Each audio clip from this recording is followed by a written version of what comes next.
Hello everyone, আমি চলে এসেছি আরও একটা ব্লগ নিয়ে। তো আমাদের বাড়িতে সেলিব্রেট হয়েছিল জন্মাষ্টমী। তার জন্য আমরা বানিয়েছিলাম বিভিন্ন রকম গপুর ফেভারিট খাবার দাবার। তো বানিয়েছিলাম খাজা।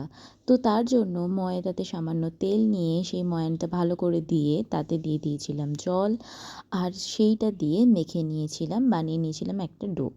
সেটাকে একটু রেস্ট করতে রেখে দিয়ে এখানে চিনির সিরাপটা বানানোর জন্য নিয়েছিলাম 1 বাটি মেপে চিনি আর সমপরিমাণ জল।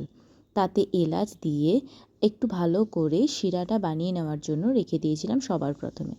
তারপর ময়দাটা রেস্ট হয়ে গেলে গোল গোল করে কেটে নিয়ে লুচির মতো আমরা বানিয়েছিলাম, মানে লুচির থেকে বড় সাইজের গোল করে কেটে প্রথমে বানিয়ে নিয়েছিলাম এরকম গোল গোল রুটির মতো সাইজের। তারপর তার মধ্যে দিয়ে দেওয়া হয়েছিল তেল আর ময়দা। এইভাবে দিয়ে দিয়ে আরেকটার উপর আরেকটা এরকম এইগুলো চাপিয়ে দিয়ে দিয়ে দেখতে পাচ্ছ আমরা তৈরি করেছিলাম 5টা লেয়ার দিয়েছিলাম, তেল আর ময়দার লেয়ার, তারপরে একটা করে এই পরোটার মতন গোল গোল এই ডোগুলো। এরপর এটাকে রোল করে নিতে হবে। রোল করার পর যখন এই সাইডটা দেখবে না সিল হবে না, ওই জায়গাটা একটু জল দিয়ে সিল করে নিতে হবে, কিন্তু খুবই হালকা হাতে করতে হবে যাতে সব লেয়ারগুলো বোঝা যায়।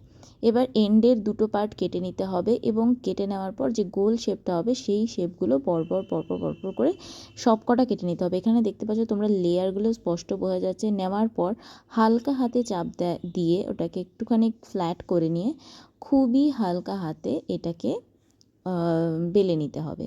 দেখতে পাচ্ছ কীভাবে বেলা হচ্ছে।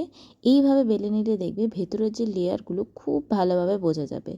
একেবারে সবগুলো ভেজে নিতে হবে আর দেখে নিতে হবে তেলটা গরম যেন খুব বেশি না, মানে খুব যেন তাপে না থাকে, তাহলে ওটা লুচির মতো ফুলে উঠবে।